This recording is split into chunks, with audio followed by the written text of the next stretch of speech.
Plenárias está de volta com os destaques da semana no Supremo Tribunal Federal. Vamos agora acompanhar os destaques da sessão plenária do dia 16 de junho de 2011.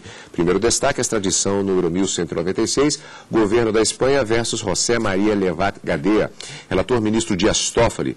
Um pedido de extradição formulado pelo governo da Espanha, do cidadão espanhol, em face de mandados de detenção expedidos pelo chamado Juízo de Instrução número 17 de Sevilha, devido à suposta prática do delito previsto no artigo 248 do Código Penal espanhol. Ou seja, o extraditando foi condenado por estelionato. Aqui é aquela velha questão das extradições, a necessidade de se analisar a chamada dupla tipificação, entre outros pontos que surgem durante o processo.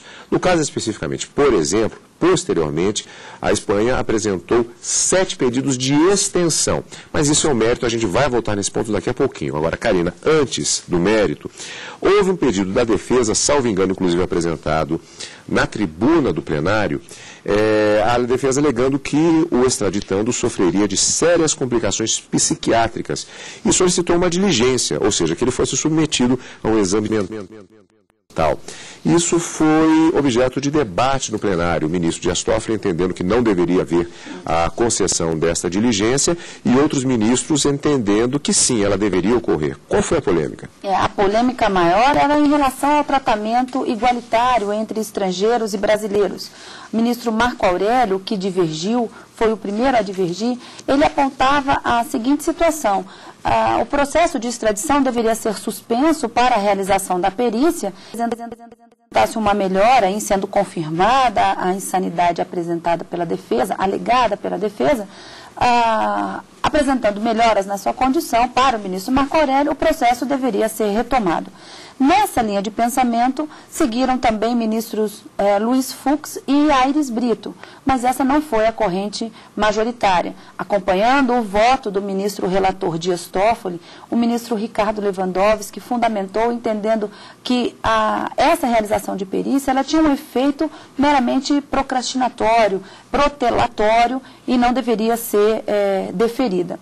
O ministro César Peluso concordou com os argumentos trazidos tanto pelo relator como pelo ministro Ricardo Lewandowski, que acrescentou ainda o fato de que tratava-se de uma extradição executória, ou seja, já havia uma condenação por estelionato no Estado espanhol e o Brasil não poderia, de forma alguma, no caso o Supremo Tribunal Federal, que tem a competência originária para a análise dessa extradição, não poderia, em caso de se comprovar a insanidade mental, substituir a pena que já havia sido aplicada pelo Estado requerente.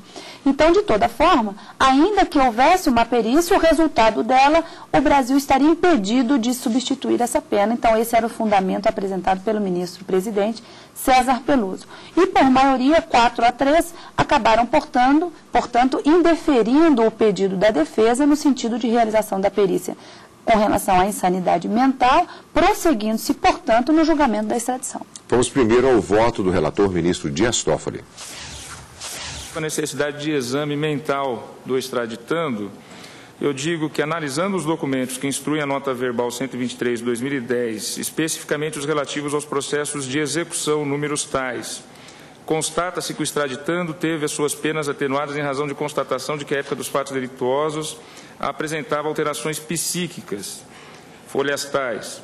Observa-se, digo eu, que o Poder Judiciário do Estado requerente já averiguou a culpabilidade e, mais precisamente, a imputabilidade do extraditando. E, por óbvio, concluiu que ele não era totalmente incapaz de entender o caráter ilícito dos fatos praticados, ou de determinar-se de acordo com esse entendimento, limitando-se a reconhecer a presença de circunstância atenuante, prevista no artigo 21.1 do Código Penal espanhol, uma vez que a época dos fatos criminosos estava, entre aspas, estava afetado por uma alteração psicótica da sua personalidade, fecho aspas. Vale notar que, da mesma forma que o Código Penal brasileiro, artigo 26 caput, a Lei Penal da Espanha, Lei Orgânica 10/95, isenta de responsabilidade penal aqueles que, ao tempo em que praticaram infração penal, em razão de qualquer anomalia por alteração psíquica, não possa compreender a ilicitude do fato ou agir conforme essa compreensão. Perfilhando esse entendimento, digo eu, destaco os seguintes precedentes desta Corte, que estão aí no voto, as folhas 26, e eu destaco só um trecho que está sublinhado na primeira ementa, que é na extradição 932 da Itália, ministro Joaquim Barbosa, onde está explicitado o seguinte, item 2 da ementa: não cabe a esta Corte examinar matéria atinente à eventual imputabilidade do extraditando, pois no Brasil o processo extradicional se pauta pelo princípio da contenciosidade limitada. Cabe ao Estado requerente a análise sobre a aplicação da pena ou medida de segurança do extraditando. Por isso que não deferi, portanto, o pedido de exame psicológico formulado pela Defensoria Pública, que, como sempre, brilhantemente faz a defesa na tribuna e acompanhando o processo. Como já vimos, a divergência no caso desta diligência proposta foi aberta pelo ministro Marco Aurélio. Nós temos como consequência, quanto ao processo crime, se verificada a insanidade, o sobrestamento do processo, para que se aguarde, e aí viabilizado inclusive o tratamento, né, do envolvido, se aguarde o restabelecimento dele envolvido. Indaga-se, em se tratando de uma extradição que visa a entrega para ter-se no governo requerente a persecução criminal ou a execução de título judicial, não cabe observar esse preceito? Penso que sim. Penso que sim, porque, de qualquer forma, nós temos assimetria, né?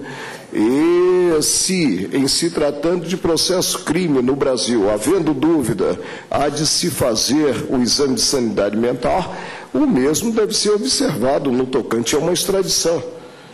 Porque uma vez entregue o extraditando, não se terá como implementar esse mesmo exame.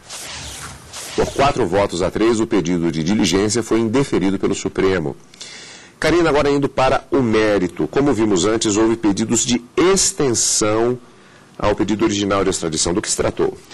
São pedidos que não faziam parte do pedido inicial e que, para que se possibilite o Estado requerente de punir esse extraditando por outros crimes cometidos anteriormente ou posteriormente ao pedido de extradição, é preciso que eles constem desse pedido de extradição. Então, o que se verificou é que haviam outras condenações também por estelionato ou processos em andamento contra o extraditando e que não fizeram parte do pedido de extradição. Daí, então, o Estado a apresentar pedidos de extensão. Porque como é que acontece com o deferimento da extradição? O Estado, ele fica vinculado à decisão do governo brasileiro, vamos dizer assim, que autoriza essa extradição, e isso é feito por uma decisão do Supremo Tribunal Federal, apenas em relação àqueles crimes que constaram no pedido de extradição. Por quê?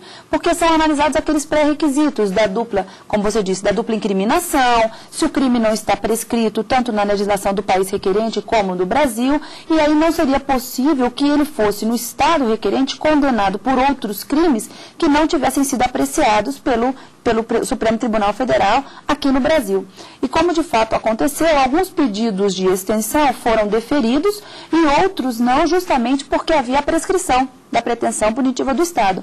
Então, foram vários pedidos de extensão, alguns deferidos, outros indeferidos, e o resultado final, a extradição parcialmente procedente. E é o que nós vamos ver agora no final do voto do ministro relator no mérito nesta extradição. Na minha compreensão, encontram-se presentes todos os requisitos legais necessários ao deferimento da extradição e parcial dos pedidos de extensão formulados. Ante o exposto, declaro prejudicado o pedido de extradição no que concerne a nota verbal número 44, defiro o primeiro, quarto, quinto, sexto e sétimo pedidos de extensão e defiro em parte o segundo e o terceiro pedidos de extensão, devendo o Estado requerente efetuar a detratação do tempo de prisão ao qual foi o extraditando submetido no Brasil, artigo 91, 2, 68, 15 e 80. Para fins de detração, informo que o extraditando esteve preso preventivamente, em virtude do pedido de extradição, desde o dia 29 de dezembro de 2009. Portanto, eu defiro a extradição e, em parte, as extensões é como voto, senhor presidente.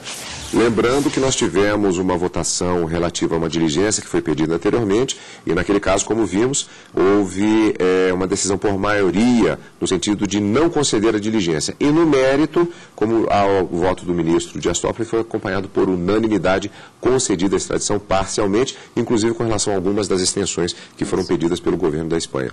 Outro destaque da sessão plenária da quinta-feira foi, no plenário do Supremo Tribunal Federal, foi o início do julgamento conjunto das ações diretas de inconstitucionalidade 4.357, 4.372, 4.400 e 4.425, que contestaram a emenda constitucional 62 de 2009, a chamada emenda dos precatórios. Relator ministro Aires Brito. As partes, Conselho Federal da Ordem dos Advogados do Brasil e outros, versus mesas da Câmara dos Deputados e do Senado Federal.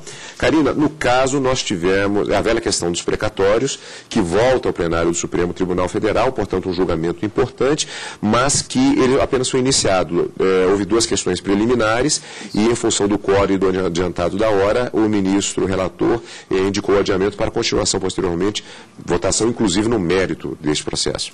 As duas questões preliminares, uma falava sobre a legitimidade de um dos autores, de um dos requerentes da ação direta de inconstitucionalidade, a AMAGES, e também uma outra questão preliminar foi quanto a um pedido genérico que teria sido formulado em razão de não teria havido a confrontação de qual artigo específico da Constituição Federal teria sido violado. Então, é aquele ataque genérico na ação direta de inconstitucionalidade que acaba, de uma certa forma, rechaçando esse pedido inicial. Então, foram duas questões preliminares que foram analisadas, mas indicado o adiamento do julgamento para uma próxima sessão, talvez até na próxima semana esse julgamento deva ser retomado, e por conta também do tempo da sessão plenária, já que eram 4 ações, julgamento conjunto, vários requerentes e também vários amici curiae fazendo sustentação oral. Sustentações orais. Foram várias sustentações. Então o julgamento já será retomado a partir dos votos, ou seja, já se adiantou bastante justamente. Do voto do relator, já consideradas as preliminares que foram votadas.